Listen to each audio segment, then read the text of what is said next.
Hello, good morning class. How are you all? Hope you all are fine. मज़े कर रहे होगे, मस्त हो गए। थोड़ा बहुत पढ़ाई लिखाई भी कर लो, ज़रूरत है। कल इसीलिए मैंने तुम्हें वीडियो भी भेजा था एक मोटिवेशनल कि तुम उसे देखोगे तो थोड़ा तुम्हें लगेगा कि भाई तुम अपना समय बर्बाद करके ना बहुत बड़ा नुकसान कर रहे हो अपना। खैर, हम आगे बढ़ते हैं। आज हम क्या करेंगे? आज हम और क्वेश्चंस प्रैक्टिस करेंगे जो कल वाले टॉपिक, ठीक है, वही एडमिशन का, जिसमें हम क्या बनाएंगे?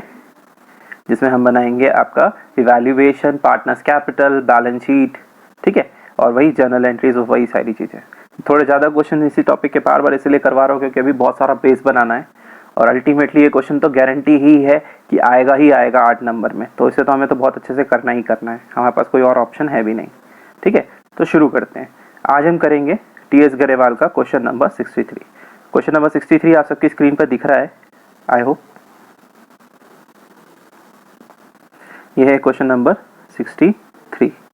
तो क्वेश्चन नंबर 63 में आप देखेंगे तो है क्या, बेसिकली क्वेश्चन नंबर 63 में Shyam and Sanjay were in partnership business और उनका प्रॉफिट शेयरिंग रेशियो था 2:3। सन्ड्री क्रेडिटर्स आपके 12,435। बैलेंस शीट की फिगर्स मेंशन है। नीचे लिखा हुआ Dev admit Shankar into partnership for 1/3 share in profits of the firm. उन्होंने शंकर को एडमिट किया 1/3 share in the profits of the firm. Following terms क्या है? शंकर ब्रिंग करेगा 30,000 एज इज कैपिटल, शंकर लेकर आएगा 30,000 रुपये कैपिटल और 20,000 रुपये goodwill which will remain in the business. वो तो नॉर्मली होता है, ये कुछ अलग सेंस नहीं है, इसके लिए टेंशन मत लेना। वो जब विड्रॉ करते हैं तब उसके लिए कल जैसे सिखाया था आपको इसकी एंट्री पास करनी होती है। रिमेन इन बिजनेस का मतलब नॉर्मली है, बिजनेस में गुडविल आके रुकेगी। Stock and future are to be reduce by 10%। तो ये रिवैल्यूएशन से रिलेटेड होगा। स्टॉक फ्यूचर की वैल्यू 10% घटानी है, बिल्डिंग की वैल्यू 15,000 रुपये से बढ़ानी है, 5% प्रोविजन फॉर डाउटफुल डेट बनाना है।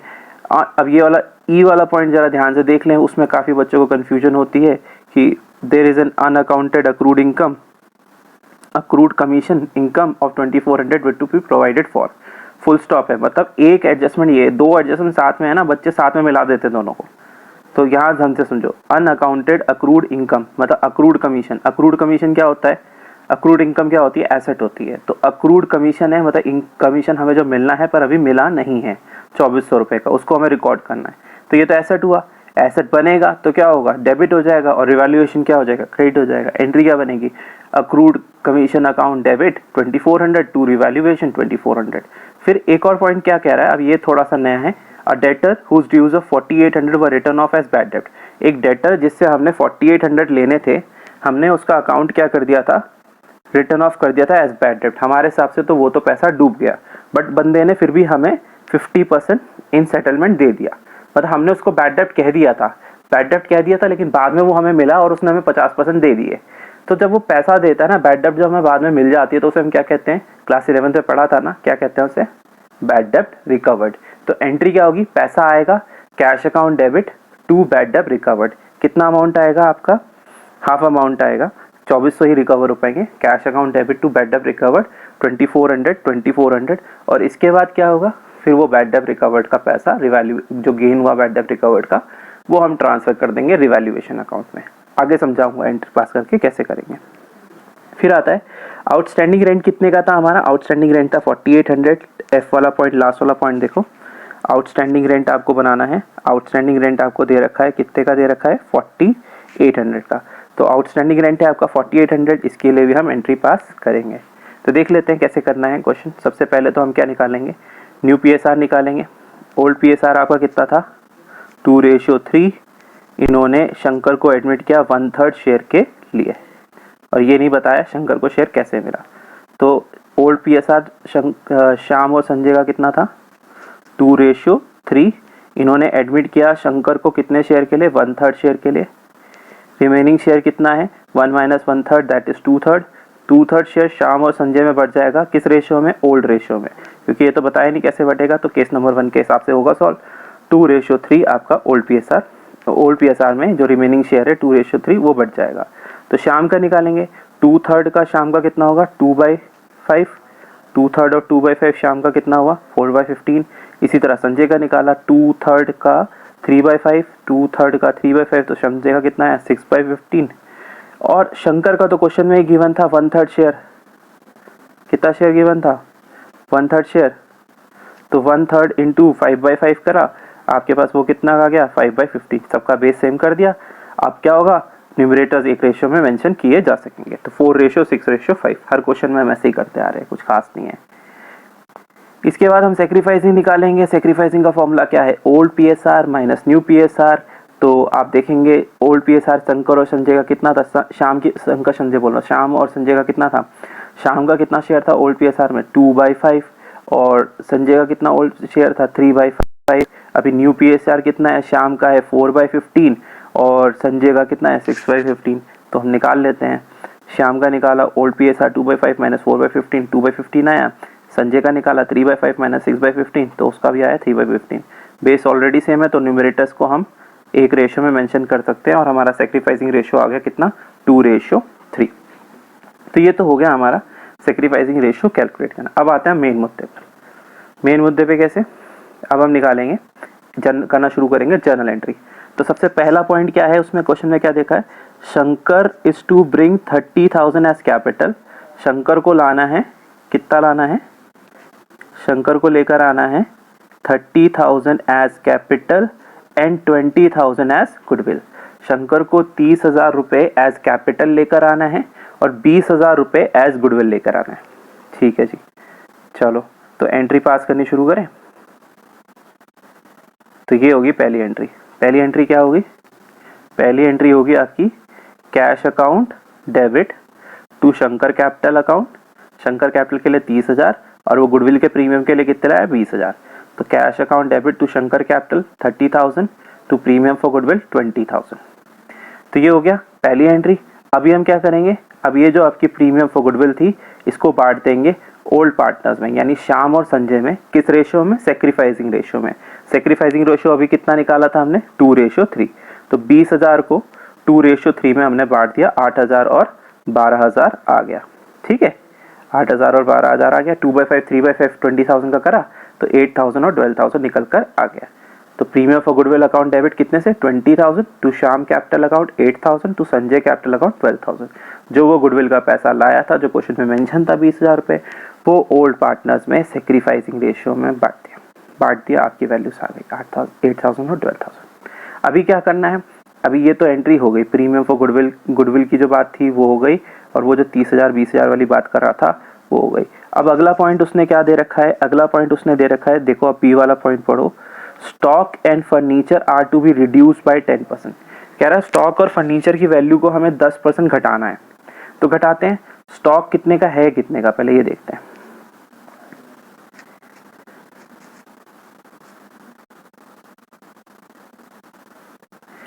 तो सबसे पहले अगर हम बात करें स्टॉक की, तो जो आपका स्टॉक है वो देखो कितने का है 18,000 का, और जो फर्नीचर है वो कितने का है 4,400 का।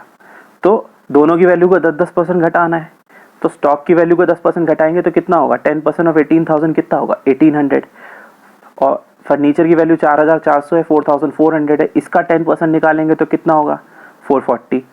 तो अब हम क्या करेंगे, इसकी एंट्री पास कर लेंगे। एसेट्स है डिक्रीज करना है तो हम क्या करेंगे, इन्हें क्रेडिट कर देंगे। देखो एंट्री में क्या हुआ, दिख रहा है ना तुम्हें, स्टॉक और फर्नीचर अकाउंट आपके क्या हो गए, स्टॉक भी क्रेडिट हुआ फर्नीचर भी क्रेडिट हुआ। कितने से क्रेडिट हुए, 1,800 से स्टॉक क्रेडिट हुआ, 440 रुपए से फर्नीचर क्रेडिट हुआ। जितना उनकी वैल्यू थी 18,000 वैल्यू थी स्टॉक की, 10% निकला 1,800।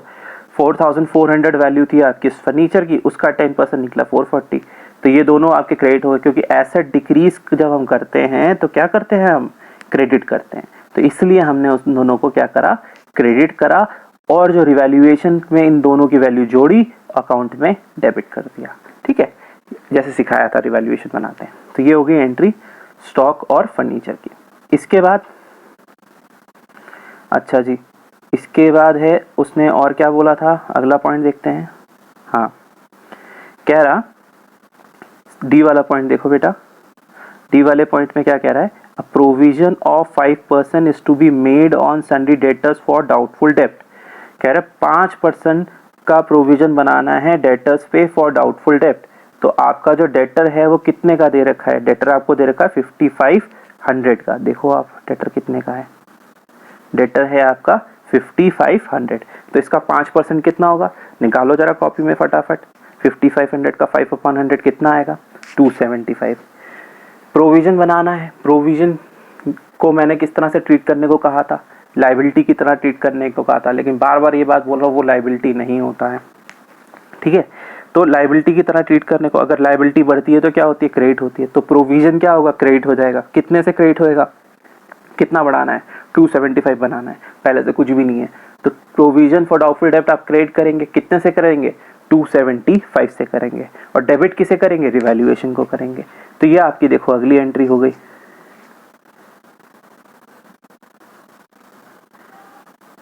एक मिनट,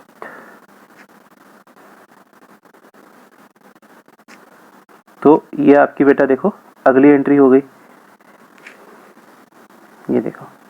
तो सब अगली एंट्री क्या हुई, revaluation account debit to provision for doubtful डेब्ट 275, ठीक है। अच्छा अगली एंट्री क्या है, अरे मुझसे एक ही एंट्री छूट गई, सी वाली, building is to be appreciated by 15,000। इसकी भी एंट्री कर लेते हैं। बिल्डिंग की वैल्यू एप्रिशिएट करनी है 15,000 रुपये से, यानी बिल्डिंग की वैल्यू बढ़ाएंगे हम कितने से, 15,000 रुपये से। बाई का मतलब इतने से ही बढ़ाना है, 15,000 टू होता तो 15,000 तक करना होता, पर बाई का मतलब इतने से घटाना बढ़ाना है। तो हमें डायरेक्टली वैल्यू मिल गई, हमें बिल्डिंग की वैल्यू 15,000 बढ़ानी है, यानी बिल्डिंग एसेट इंक्रीज करना है। तो आप क्या करोगे, डेबिट। तो बिल्डिंग अकाउंट आपका क्या हो जाएगा, डेबिट हो जाएगा। कितने से डेबिट होगा बिल्डिंग अकाउंट, 15,000 से। तो जो आप बिल्डिंग अकाउंट को डेबिट करोगे वो कितने से डेबिट करोगे, 15,000 से। तो अब देखो ये देखो आपने क्या किया, बिल्डिंग अकाउंट को आपने डेबिट किया कितने से, 15,000 से। और क्रेडिट किसे करना है, रिवैल्यूएशन। जो भी इंक्रीज डिक्रीज है रिवैल्यूएशन में ट्रांसफर कर दो। Building account debit 15,000 to revaluation account 15,000 record हो गया बेटा। समझ में आया, कोई दिक्कत, आई होप नहीं होगी। इसके बाद क्या कह रहा है, इसके बाद आपका अगला पॉइंट देखते हैं। चलो हमने यहाँ तक कर लिया, ए कर लिया, बी कर लिया, सी का कर लिया एंट्री पास, डी की एंट्री कर ली। अब आ जाते हैं हम ई वाले पॉइंट पे। ई वाले पॉइंट में क्या कह रहा है, unaccrued commission income 2400 to be provided for. वही जैसे मैंने अभी समझाया था, अक्रूड कमीशन है, कमीशन मिलनी है पर मिली नहीं है, ठीक है। अक्रूड है ना, अक्रूड वर्ड इनकम के साथ लगाया जाता है। अक्रूड कमीशन का मतलब इनकम जो ड्यू है, कमीशन जो ड्यू है बट रिसीव नहीं करी, ठीक है।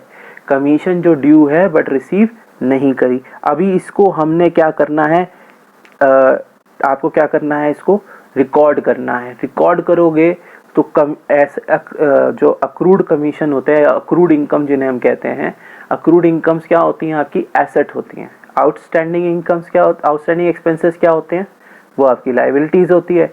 लेकिन अक्रूड इनकम्स क्या होते हैं, आपके एसेट होते हैं। तो ये अक्रूड इनकम है, एसेट है, इसको आपको बनाना है, रिकॉर्ड करना है। तो अब बढ़ेगा, ये एसेट बढ़ेगा, एसेट बढ़ेंगे तो क्या होते हैं, डेबिट होते हैं। तो अक्रूड इनकम अकाउंट आपको क्या करना पड़ेगा, डेबिट करना पड़ेगा। और अक्रूड कमीशन अकाउंट आपको डेबिट करना पड़ेगा। और रिवैल्यूएशन अकाउंट को आप क्या करेंगे, क्रेडिट करेंगे।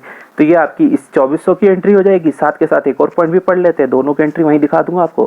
कह रहे एक डेटर था 4800 रुपए का, जिसको हमने बैड डेप्ट कह दिया, अभी 50% उसने सेटलमेंट में दे दिए। तो ये दो पॉइंट देखो, ध्यान रखना।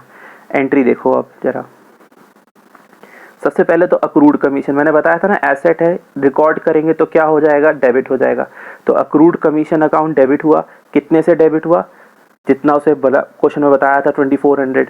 और जो भी इंक्रीज डिक्रीज होगा अल्टीमेटली वो ट्रांसफर कहाँ होगा, रिवैल्यूएशन अकाउंट में, टू रिवैल्यूएशन अकाउंट 2400। तो ये एंट्री हमारी हो गई इसकी, accrued commission account debit to revaluation account 2400। अभी जो वो बात कह रहा था, सेकंड वाला पॉइंट कह रहा है, एक डेटर है 4800 का, उसने 50% पे किया। उसने कितना पे किया, 50% पे किया इन फुल सेटलमेंट। 4800 का डेटर है, उसका 50% कितना होता है, 2400। कितना होता है, 2400। तो 4800 का 50% होता है 2400। 2400 उसको क्या मिला है, रिकवर हो गया हमसे, रिकवर हो गया। तो जब भी बैड डेट रिकवर्ड होता है तो एंट्री क्या होती है, पैसा आता है, कैश अकाउंट डेबिट, क्योंकि कैश रिसीव कर दिया था। अच्छा किसी क्वेश्चन में ना, एक आध क्वेश्चन में आगे देखोगे, उसमें क्या होगा कि बंदा मिल गया हमें, बंदे ने हमें प्रॉमिस किया है कि वो पैसा देगा, देखो अगर उसने प्रॉमिस किया है ना तो उसकी कोई एंट्री मत करना, उसको बैड डेब्ट ही रहने देना, अपने आप बैड डेब्ट रिकवर्ड मत बनाना। बैड डेब्ट रिकवर्ड तुम तब बनाना जब वो क्वेश्चन में कहेगा कि बंदे ने पेमेंट कर दी। अब इस वाले क्वेश्चन में अगर ध्यान दोगे उसमें साफ साफ लिखा है क्वेश्चन में, पढ़ना क्वेश्चन में, कि पेड 50% इन सेटलमेंट, मतलब उसने पेमेंट कर दी है, तभी मैं इस एंट्री को रिकॉर्ड कर रहा हूँ। वरना वंस अ बैड डेब्ट जब तक रिसीव नहीं होगा तब तक मैं उसकी एंट्री नहीं करूंगा। तो अभी तो रिसीव हो गया, मुझे कितना जितना भी रिसीव हुआ वो बैड डेब्ट रिकवर्ड के नाम से आ जाएगा। कैश अकाउंट डेबिट हुआ और बैड डेब्ट रिकवर्ड में आपका क्रेडिट हो गया। Cash account debit 2400 to bad डेब्ट रिकवर्ड 2400। क्लास 11th में भी हम ऐसे ही एंट्री पास करते थे। अभी इस बैड डेब्ट रिकवर्ड का जो पैसा है, अभी जो फायदा हुआ, इसको हम ट्रांसफर कर देंगे। कहाँ ट्रांसफर कर देंगे? रिवैल्यूएशन अकाउंट में। तो एंट्री क्या आएगी? बैड डेब्ट recovered account debit 2400 to revaluation account 2400। तो एंट्री क्या आनी है? बैड डेब्ट recovered account debit to revaluation account 2400। तो ये हो गई आपकी एंट्री, बैड डेब्ट recovered account debit to revaluation account 2400। इस तरह से आपकी एंट्री हुई। समझ में आया ना? पहले हमने बैड डेब्ट रिकवर्ड जितना हुआ उसको रिकॉर्ड किया, पैसा जितना मिला, cash account debit to bad डेब्ट रिकवर्ड 2400। देन इस बैड डेब्ट रिकवर्ड के पैसे को रिवैल्यूएशन अकाउंट में ट्रांसफर कर दिया। तो बैड डेब्ट रिकवर्ड अकाउंट को डेबिट किया और रिवैल्यूएशन में उसको क्या कर दिया? क्रेडिट कर दिया। तो ये एंट्रियां बनेंगी आपकी बैड डेब्ट रिकवर्ड की। ठीक है। इसके बाद और लास्ट में उसने क्या कहा था कि there is an outstanding rent of 4800। तो आउटस्टैंडिंग रेंट ऑब्वियस बात है बेटे, वो भी लाइबिलिटी है। लाइबिलिटी है तो उसे रिकॉर्ड करेंगे। लाइबिलिटी जब इंक्रीज करती है तो क्या होती है? क्रेडिट। तो हमने आउटस्टैंडिंग रेंट को क्या कर दिया? आउटस्टैंडिंग रेंट को अगर आप देखेंगे तो हमने क्या किया? आउटस्टैंडिंग रेंट को क्रेडिट कर दिया। एंट्री क्या बनी? Revaluation account debit to outstanding rent account 4800। और इस तरह से हमने एंट्री पास कर दी रिवैल्यूएशन आउटस्टैंडिंग रेंट की। ठीक है, हो गया, सारी चीजें हो गई। अभी क्या करना है? अब हमें क्या करना है? अभी हमें चेक करना है। अभी जनरल एंट्री खत्म नहीं करनी, अभी हमने एक बार क्वेश्चन में जाना है, क्वेश्चन में चेक करना है। क्या चेक करना है? क्वेश्चन में हम चेक करेंगे क्या क्वेश्चन में रिजर्व तो नहीं है। अच्छा, रिजर्व होगा तो रिजर्व की एंट्री होगी। रिजर्व की एंट्री क्या होगी? पहले भी समझा चुका हूँ। रिजर्व जो भी होगा उसे डेबिट करोगे अनलेस अनटिल वो वर्कमैन कंपनसेशन रिजर्व या इन्वेस्टमेंट फ्लक्चुएशन रिजर्व ना हो। वरना उसके लिए कैसे करना है वो मैंने तुम्हें क्लासेस में समझाया है, उसके बकायदा प्रॉपर वीडियोस बनाए हैं, उसके अलग से पूरा का पूरा लेक्चर बनाया है। ठीक है, तो बाकी इनके अलावा कोई भी रिजर्व होगा उसको तो देखते ही आपको क्या करना है, चाहे वो वर्कमैन चाहे वो जनरल रिजर्व हो, चाहे वो प्रॉफिट एंड लॉस अकाउंट का क्रेडिट बैलेंस हो, या फिर आपका रिजर्व फंड हो, तो आपको उनको देखते ही क्या करना है? आपको उनको डेबिट करना है और ओल्ड पार्टनर्स ओल्ड रेशियो में उन्हें क्या कर देना है? क्रेडिट कर देना है। इसी तरह आप क्वेश्चन में देखेंगे debit side accumulated losses. Accumulated losses मतलब अगर पीएल अकाउंट एसेट साइड दे रखा है तो उसके लिए भी एंट्री होती है, या फिर एडवर्टीजमेंट सस्पेंस अकाउंट और मिसलिनियस एक्सपेंडिचर अकाउंट दे रखा है एसेट साइड में तो उसके लिए भी एंट्री होती है। एक्चुअली उसमें हम करेंगे क्या? इन्हें क्रेडिट करेंगे और ओल्ड पार्टनर्स ओल्ड रेशियो में डेबिट कर देंगे। क्लैरिटी के लिए आप पीछे के वीडियोस जाके देखें, मैंने उसमें आपको प्रॉपर वीडियोस दे रखे हैं, ट्रीटमेंट ऑफ रिजर्व और treatment of accumulated losses and deferred revenue expenditure के नाम से। उन वीडियोस को दोबारा एक बार रिवाइज करें अगर कंफ्यूजन हो रही है तो। ठीक है, अब हमने क्या करा? अब हम देखेंगे क्वेश्चन में जाके चेक करते हैं, भाई बैलेंस शीट में रिजर्व तो नहीं है, लाइबिलिटी साइड ही होगा रिजर्व। नहीं जी, कोई रिजर्व नहीं है। अच्छा, एसेट साइड चेक करो, पीएल अकाउंट तो नहीं दे रखा एसेट साइड में, नहीं दे रखा। अच्छा, advertisement suspense account miscellaneous expenditure account जो कि डेफर्ड रेवेन्यू एक्सपेंडिचर्स है, नहीं जी वो भी नहीं दे रखा। तो ठीक है जी, जब है ही नहीं तो कोई दिक्कत नहीं, टेंशन नहीं, तो उसकी हमें एंट्री पास करनी नहीं है। फिर भी जब ये अगर नहीं भी है तब भी एक एंट्री की जगह छोड़नी है आपने अपनी जर्नल में। क्यों? क्योंकि अभी जो रिवैल्यूएशन में प्रॉफिट लॉस होगा आप उसकी यहाँ पे आके एंट्री पास करेंगे। ठीक है, तो चलिए करते हैं। अभी अब क्या बनाएंगे? अभी हम एक एंट्री की जगह छोड़ के रिवैल्यूएशन अकाउंट बनाएंगे। तो रिवैल्यूएशन अकाउंट कैसे बनता है? पर्टिकुलर अमाउंट बनाने में कुछ खास मेहनत नहीं है, मेहनत तो सिर्फ एंट्री बनाने में थी। अभी आप क्या करेंगे? आप अपनी जर्नल एंट्री को एक एक करके उठाएंगे। क्या करेंगे? आप अपनी जर्नल एंट्री को एक एक करके देखेंगे। जब जब रिवैल्यूएशन आएगा आप उसको ले जाकर रिवैल्यूएशन अकाउंट में पोस्ट कर देंगे। As simple as that. कोई एक्स्ट्रा दिमाग नहीं लगाना। अगर आपने एंट्री पास कर दी है तो आपने दिमाग एंट्री लगाने में ही लगाना है। एक बार वहां लगा दिया तो आगे आपको रिवैल्यूएशन बनाने में कोई टेंशन नहीं होगी। तो आपने एंट्रियाँ पास करी हुई हैं, जर्नल आपके सामने खुल चुकी हैं, आप उसमें देखिए रिवैल्यूएशन कब आता है। तो चेक करते हैं, ये आपकी पहली एंट्री है, क्या इसमें रिवैल्यूएशन आया? क्या इसमें आपको रिवैल्यूएशन दिख रहा है? नहीं, इसमें आपको रिवैल्यूएशन नहीं दिख रहा है। ठीक है, फिर अगली एंट्री में रिवैल्यूएशन दिख रहा है? जी नहीं, उसमें भी रिवैल्यूएशन नहीं दिख रहा है। तो क्या सेकंड वाली एंट्री में आपको रिवैल्यूएशन दिख रहा है? जी नहीं, आपको उसमें भी रिवैल्यूएशन नहीं दिख रहा है। आपको थर्ड वाली एंट्री में रिवैल्यूएशन दिख रहा है? हाँ जी, दिख रहा है। देखो, रिवैल्यूएशन अकाउंट डेबिट हो रहा है। तो जब रिवैल्यूएशन डेबिट होगा, आपको ले जाके रिवैल्यूएशन के डेबिट में पोस्ट कर देना है। अगर रिवैल्यूएशन क्रेडिट होगा तो आपको ले जाके रिवैल्यूएशन के क्रेडिट में पोस्ट कर देना है। तो इस एंट्री में आपका रिवैल्यूएशन क्या हुआ? डेबिट हुआ। तो आप रिवैल्यूएशन के डेबिट साइड में जाएं, डेबिट साइड यानी टू साइड में जाएं और क्या लिख दे? To stock to furniture. Amount कितना आएगा? इंपॉर्टेंट बात है, अमाउंट आपका कितना आएगा? अमाउंट आपका कितना आएगा? तो देखिए, अमाउंट आपका आएगा, बड़ा वाला अमाउंट कभी भी पोस्ट होने नहीं आता। तो पोस्ट क्या होगा? To stock 1800, to furniture 440। ये वैल्यूज आपकी पोस्ट हो जाएंगी किसके अंदर? रिवैल्यूएशन अकाउंट के अंदर। तो ये रही आपका, देखिए मैंने क्या लिखा? To stock 1800, to furniture 440। उस एंट्री को यहाँ पर क्या कर दिया? पोस्ट कर दिया। सिंपल सा रूल है बेटे, रिवैल्यूएशन एंट्री में डेबिट तो डेबिट साइड, रिवैल्यूएशन एंट्री में क्रेडिट तो क्रेडिट साइड। ठीक है, अब अगली एंट्री देखते हैं। चलिए, अगली एंट्री ये थी, रिवैल्यूएशन डेबिट हुआ और प्रोविजन फॉर डाउटफुल डेब्ट क्रेडिट हुआ। यानी फिर इस एंट्री में रिवैल्यूएशन डेबिट हुआ, यानी रिवैल्यूएशन के टू साइड में जाएंगे, डेबिट साइड में जाएंगे और क्या लिखेंगे? टू प्रोविजन फॉर डाउटफुल डेब्ट, अमाउंट डालेंगे 275। देखिए, टू प्रोविजन फॉर डाउटफुल डेब्ट, अमाउंट कितना आया आपका? अमाउंट आया आपका 275। ठीक है जी, ये भी पोस्ट हो गया। अगली entry, building account debit to revaluation. इस बार रिवैल्यूएशन क्रेडिट हुआ, तो अब की बार क्या करेंगे? रिवैल्यूएशन अकाउंट में जाएंगे और क्रेडिट में पोस्ट करेंगे और क्या लिखेंगे? नाम सामने वाले का आएगा, by building.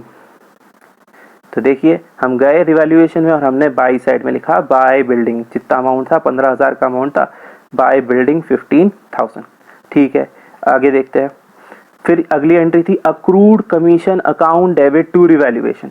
Accrued commission to revaluation आपकी एंट्री आई, तो रिवैल्यूएशन में जाएंगे क्योंकि रिवैल्यूएशन क्रेडिट हुआ है, क्योंकि आपका रिवैल्यूएशन अकाउंट यहाँ क्रेडिट हुआ है। तो रिवैल्यूएशन अकाउंट के क्रेडिट में जाके क्या लिखेंगे? By accrued commission. कितना अमाउंट? 2400। तो ये देखें, हमने क्या करा? रिवैल्यूएशन में गए और क्या लिखा? बाय अक्रूड कमीशन कितना? 2400। ठीक है, तो इस तरह हमने कर दिया। अच्छा, अगली एंट्री देखते हैं, cash account debit to bad डेब्ट रिकवर्ड। बेटा इसमें तो रिवैल्यूएशन आया नहीं, तो ये एंट्री तो पोस्ट होगी नहीं, लेकिन अगली वाली जरूर होगी, क्योंकि अगली वाली में जब हमने बैड डेब्ट रिकवर्ड को रिवैल्यूएशन में ट्रांसफर किया था। तो बैड डेब्ट recovered account debit to revaluation account, कितना अमाउंट है? 2400। तो रिवैल्यूएशन में जाइए और वहां पे क्या लिखेंगे? बाय बैड डेब्ट रिकवर्ड कितना? 2400। तो बाय बैड डेब्ट रिकवर्ड कितना अमाउंट आया? 2400 आ गया। पोस्ट कर दिया इस एंट्री को भी। अच्छा जी, और कौन कौन सी एंट्री है? अच्छा, एक लास्ट में एंट्री और रहेगी, revaluation account debit, revaluation account debit to outstanding rent 4800। अब इसमें रिवैल्यूएशन क्या हुआ? डेबिट हुआ, तो रिवैल्यूएशन के डेबिट साइड जाएंगे, क्या लिखेंगे? To outstanding rent 4800। देखो, कर दिया पोस्ट, टू आउटस्टैंडिंग रेंट 4800। अब हमने क्या करना है? अब हमने निकालना प्रॉफिट। प्रॉफिट कैसे निकालेंगे? प्रॉफिट निकालने के लिए बेसिकली बेटा इन सबको जोड़ा, इधर भी चीज़ों को जोड़ा, तो जो वैल्यू आई, अब इधर बड़ा आ गया, इधर कितना आया? 19,800 आया, और इधर जोड़ा तो कितना आया? इधर जोड़ा जो भी आया, इधर आया होगा आपका, मैं बताता हूँ, इधर आया आपका 1800, 2525 आया, आप 2515 आया आपका, सॉरी 2515 आया। तो आपने क्या करा? 19,800 में, सॉरी कितना आया? हाँ, 2525 नहीं आया आपका, आया मैं बताता हूँ आपका 19,800 और 2515 प्लस 4800, इनको भी जोड़ लिया आपने और फिर उठा के आपने उसमें से क्या करा? जो इधर वैल्यू आई थी 19,800 माइनस किया, इसको उसमें से माइनस किया क्योंकि इसकी वैल्यू कम थी, तो आपके पास प्रॉफिट निकल कर आ गया। प्रॉफिट कितना आया 12,485। और इस प्रॉफिट को उठा के हमने क्या किया, श्याम और संजय यानी ओल्ड पार्टनर्स में ओल्ड रेशियो जो कि कितना था 2:3, उसमें क्या करा श्याम और संजय में बांट दिया और हमारे पास वैल्यूज आ गई। ठीक है, इस तरह से हमारे पास प्रॉफिट निकला और बांट दिया हमने, आंसर आ गया। अब ये जो प्रॉफिट बांटा ना बेटा, ये जो आपने प्रॉफिट बांटा है, इस प्रॉफिट की आपको एंट्री भी करनी पड़ेगी जर्नल ले जाके। तो एक जर्नल में जो मैंने एक एंट्री की जगह छुड़वाई थी, वहाँ पे जाके इनकी एंट्री कर दीजिए। एंट्री क्या होगी, क्योंकि रिवैल्यूएशन ऑफ प्रॉफिट हुआ है तो ऑब्वियस बात है उनकी कैपिटल बढ़ेगी। तो जब कैपिटल बढ़ती है तो श्याम की कैपिटल और संजय का कैपिटल अकाउंट आप क्या करिए, क्रेडिट कर दीजिए। तो आपने श्याम कैपिटल अकाउंट क्रेडिट किया, संजय का कैपिटल अकाउंट क्रेडिट किया। कितने से क्रेडिट किया, 4994, जितना जितना उनका प्रॉफिट का शेयर था 7491, और रिवैल्यूएशन अकाउंट को 12485, इन दोनों को जोड़ के डेबिट कर दिया। तो ये आपकी रिवैल्यूएशन के प्रॉफिट की एंट्री हो गई। हाँ, अगर लॉस हो रहा होता तब ये एंट्री पलट जाती, क्योंकि लॉस हो रहा होता तो कैपिटल घटती तो क्या होती है, डेबिट होते। तो श्याम और संजय डेबिट होते, रिवैल्यूएशन अकाउंट क्रेडिट हो जाता। तो फिलहाल प्रॉफिट हो रहा है तो ये एंट्री आ गई। तो अभी एंट्रीज भी पूरी हो गई, हमारा रिवैल्यूएशन अकाउंट भी बन गया। अब हमें क्या बनाना है, पार्टनर्स कैपिटल। अब अगेन पार्टनर कैपिटल के लिए आप वापस एंट्री में आओ। जब जब कैपिटल आया उसे कैपिटल अकाउंट में पोस्ट कर लो, लेकिन उससे पहले एक बार जरा कैपिटल अकाउंट बना लो। कैपिटल अकाउंट का फॉर्मेट क्या होगा देख लो, पर्टिकुलर पार्टनर्स के नाम के कॉलम, फिर पर्टिकुलर पार्टनर्स के नाम के कॉलम। सबसे पहले एक काम करो, आप क्या करो, बाय बैलेंस ब्रॉट डाउन लिखो, और जो पुराने पार्टनर्स हैं उनकी जो कैपिटल बैलेंस शीट में मेंशन है उसको उठा के लिख दो। देखो, जब आप बैलेंस शीट में जाओगे तो पुराने पार्टनर्स की कैपिटल मेंशन होगी। ये देखो, इसमें दे रखे थे, श्याम की कैपिटल दे रखी थी 34050, संजय की भी कैपिटल दे रखी थी 34050। तो जो पुराने पार्टनर्स की कैपिटल है उसको उठाओ, और उसको उठा के आप क्या करो, बैलेंस शीट में एज इट इज लिख दो। तो आपने बैलेंस शीट में एज इट इज उसको बाय बैलेंस ब्रॉट डाउन कर दिया। अब आपने क्या करना है, अब आप जनरल एंट्रीज में जाओ, जब जब कैपिटल दिखेगी उसको उठा के पोस्ट कर दो।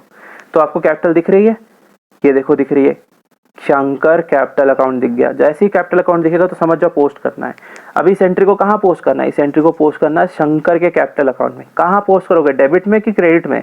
देखो शंकर अकाउंट क्या हो रहा है, डेबिट हो रहा है कि क्रेडिट हो रहा है, क्रेडिट हो रहा है ना। तो शंकर कैपिटल अकाउंट के क्रेडिट में पोस्ट करोगे। कितना अमाउंट पोस्ट करोगे शंकर कैपिटल अकाउंट के, 30,000। क्यों, क्योंकि कंपाउंड एंट्री में बड़ा वाला अमाउंट कभी भी पोस्ट नहीं होता है, ऐसा सिंपल रूल मान के चलो। तो शंकर कैपिटल अकाउंट को क्रेडिट करोगे, कितने से क्रेडिट करोगे, 30,000 रुपए से करोगे। तो आप गए, ये आपका पार्टनर्स कैपिटल है, सामने बाय कैश लिखा हुआ था तो बाय कैश, सामने कैश अकाउंट डेबिट था तो बाय कैश लिखा, और शंकर में कितने डाले, 30,000 डाल दिए। ठीक है, तो बाय कैश, क्योंकि शंकर कैपिटल क्रेडिट थी, शंकर कैपिटल के क्रेडिट में डाल दिया 30,000। अगर शंकर कैपिटल डेबिट होती तो डेबिट में डाल देते 30,000। नाम सामने वाले का आएगा बाय कैश। ठीक है, अच्छा जी, और देखते हैं। चलो सेकंड वाली एंट्री में भी देखो कैपिटल आ गया, श्याम कैपिटल अकाउंट क्रेडिट हो रहा, संजय कैपिटल अकाउंट क्रेडिट हो रहा 8,000 और 12,000 से, और सामने क्या डेबिट है, प्रीमियम फॉर गुडविल। तो श्याम और संजय के कैपिटल में जाओ, जितने से इनकी कैपिटल क्रेडिट है उतना इनके कैपिटल में क्रेडिट कर दो। गए हम श्याम और संजय की कैपिटल में, वहां पे 8,000 और 12,000 क्रेडिट कर दिए, और नाम सामने क्या लिखा हुआ था, बाय प्रीमियम फॉर गुडविल लिखा था, लिख दिया भाई। इसके बाद आप और कोई एंट्री में, इस वाली देखो, इन सारी एंट्रीज में तो कहीं नहीं आया, लेकिन ये जो रिवैल्यूएशन का प्रॉफिट जो हमने बांटा था इसकी एंट्री में तो आया था ना, श्याम और संजय का कैपिटल अकाउंट क्रेडिट हुआ था ना, तो ये फिर कैपिटल आ गया, तो आप इसको पोस्ट कर देंगे। इसी तरह अगर रिजर्व और accumulated loss, deferred revenue expenditure होगा तो उसमें भी कैपिटल आएगा, तो उसको भी पोस्ट करना। फिलहाल तो रिवैल्यूएशन के प्रॉफिट की एंट्री में आ रहे हैं। अब क्या है, क्या हुआ, इनका कैपिटल अकाउंट क्रेडिट हुआ, तो आप इनके कैपिटल अकाउंट में जाके क्रेडिट कर दो। तो हम गए बाय रिवैल्यूएशन अकाउंट 4494 7491, जितना जितना उनका प्रॉफिट था वो उनके अकाउंट में क्रेडिट कर दिया। शंकर का कुछ नहीं था तो वहां पे डैश डैश लगा दिया। अब फाइनली सब कुछ, सारी एंट्रियां पोस्ट हो गई। अब हम कैपिटल का बैलेंस निकालेंगे। कैसे निकालना, बहुत सिंपल तरीका, हर एक का पहले इधर का जोड़ो, इधर का जोड़ो, जिधर डिफरेंस होगा उधर कैरेट डाउन लिख दो। इसमें ज्यादातर डिफरेंस आपको इधर ही मिलेंगे, इधर कम होगा। ठीक है, तो यहाँ पे तो फिलहाल तो कुछ भी नहीं था, तो यहाँ से जो भी आएगा वो कैरेट डाउन हो जाएगा। तो 3450 जितना भी जोड़ा, ये वैल्यूज आई, इसको हमने शाम के कैरेट डाउन में लिख दिया। सेम वे में हमने संजय के साथ भी करा, आप जोड़ के चाहो तो देखो अपनी कॉपी में 34050 12,7491 इन्हें जोड़ा, जो वैल्यू आई 53541 वो हमने संजय का कैरेट डाउन कर दिया। इसी तरह शंकर का 30,000 आ गया। ठीक है, तो इस तरह पार्टनर्स का कैपिटल अकाउंट बना लिया। अब हमारे लिए क्या बात रह गई, अब हमारे लिए बात रह गई फाइनली बैलेंस शीट बनाना। तो अब हम क्या बनाएंगे, बैलेंस शीट बनाएंगे। तो देखते हैं बैलेंस शीट कैसे बनेगी।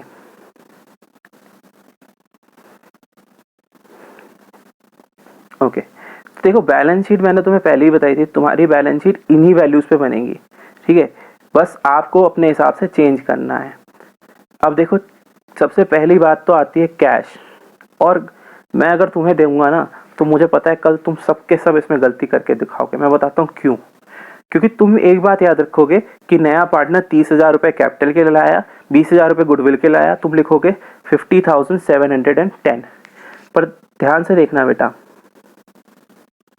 एक मिनट ध्यान से देखना, अभी ये अमाउंट तो गलत है। तो 710 रुपये तो बेटा पहले से पड़े थे, 50,000 रुपये नए पार्टनर लेके आया। इसके अलावा बेटा 2400 रुपये का बैड डेट रिकवर्ड भी तो है, उसको भी तो लो अकाउंटिंग में। तो इन तीनों को जोड़ोगे वो हो जाएगा आपका कैश का बैलेंस। समझ में आ गया बेटा। अच्छा, बैंक की बात करें तो उसको एज इट इज ही रहने देना, क्योंकि बैंक में तो कोई एंट्री हमने करी नहीं। अगर हम वही नया पार्टनर जो कैपिटल लेकर आया उसको बैंक से पास करते तो हम उसे बैंक में ऐड करते, कैश में कुछ ना करते। आगे बढ़ते हैं, सन्ड्री डेटर्स की बात करेंगे। तो सन्ड्री डेटर्स में याद रखना आपको इसमें से प्रोविजन जो 225 रुपीज़ का था, 275 रुपीज़ का था, वो माइनस करना पड़ेगा। स्टॉक की वैल्यू आपको 18,000 से घटानी पड़ेगी, क्योंकि एडजस्टमेंट में बोला था, क्या बोला था कि 10% घटा दो, तो वो 10% घटाने के बाद 16,200 रह जाएगी। इसी तरह जो आपका फर्नीचर है उसमें भी 440 हटेगा, तो वो उसकी वैल्यू 3960 रह जाएगी। ठीक है, बिल्डिंग की वैल्यू 15,000 से अप्रिशिएट करने को बोली थी, तो बिल्डिंग की वैल्यू अप्रिशिएट करेंगे तो कितनी हो जाएगी, 55,000 हो जाएगी। ठीक है, तो इस तरह से आपका एसेट साइड चेंज हो जाएगा। ठीक है, क्या हो गया, तुम कहोगे सर हो गया। अरे एक चीज भूल गए, क्या, अक्रूड कमीशन था जो रिकॉर्ड नहीं था पहले, अभी रिकॉर्ड कर रहे हो। अक्रूड कमीशन, एक कमीशन जो अनअकाउंटेड था जिसे अभी तक रिकॉर्ड नहीं किया था, उसे तुम रिकॉर्ड करोगे। तो accrued commission income, accrued income asset होती है, तो उसको भी आपको एसेट में लिखना पड़ेगा। उसको भी आप यहीं एसेट में लिखोगे अक्रूड कमीशन करके, और उसकी वैल्यू को भी यहाँ पे कहीं पे लिखोगे। ठीक है, समझ में आ रहा है। हालांकि मैंने लास्ट में लिखा हुआ है, सब दिखा दूंगा वहाँ पे, मैं तो फिर बता रहा हूँ कि तुम कैसे बनाओगे। तो इस तरह से तुम्हारे एसेट्स बदल जाएंगे, उनकी वैल्यूज बदल जाएंगी। सेम तरीके से हम लाइबिलिटीज पे भी जाएंगे, उसमें भी जो जो एडजस्टमेंट है उसके हिसाब से करेंगे। अब लाइबिलिटी के हिसाब से अगर हम देखें तो भाई देखो, क्रेडिटर में तो कोई चेंज, क्रेडिटर में तो कोई चेंज है नहीं, वो तो एज इट इज रह जाएगा। एक नई लाइबिलिटी खड़ी हुई थी आउटस्टैंडिंग रेंट, उसके लिखो 48 की, उसको लिख देना यहाँ पे। आपके जो कैपिटल हैं वो बदल गए, श्याम, संजय और शंकर, ये तीन हो गए।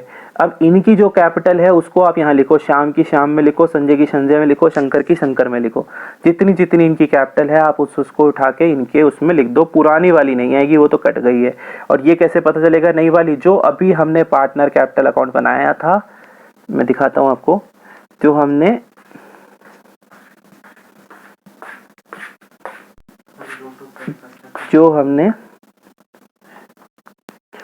हमने इनके कैपिटल अकाउंट में जो बैलेंसेस लिखे थे, कैरेट डाउन लिखे थे, आपको बस उन वैल्यूज को उठा के बैलेंस शीट के कैपिटल में लिख देना है, और इस तरह से आपका पार्टनर्स कैपिटल जो बैलेंस शीट है वो पूरी बन जाएगी। याद रखना, अब की बार कैपिटल में क्या लिखोगे, श्याम में कैपिटल में लिखोगे 47,044, संजय की कैपिटल में लिखोगे 53,541, और शंकर की भी कैपिटल डालोगे 30,000।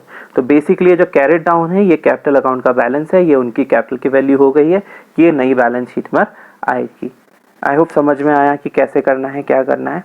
अब इसी सबको देखो मैंने दिखा रखा है बैलेंस शीट में, ये रहा, ये देखो कैश की वैल्यू आपके मैंने उन 3 एडजस्टमेंट के बाद ये लिखी, बैंक को एज इट इज रहने दिया, डेटर में प्रोविजन माइनस किया, स्टॉक को 1800 से घटा के 16,200 लिखा, फर्नीचर में 4400 में 440 माइनस करके 3960 लिखा, बिल्डिंग 55,000 आई, और ये जो नया एसेट इंक्रीज किया था हमने अक्रूड कमीशन, 2400 रुपये का वो लिख दिया।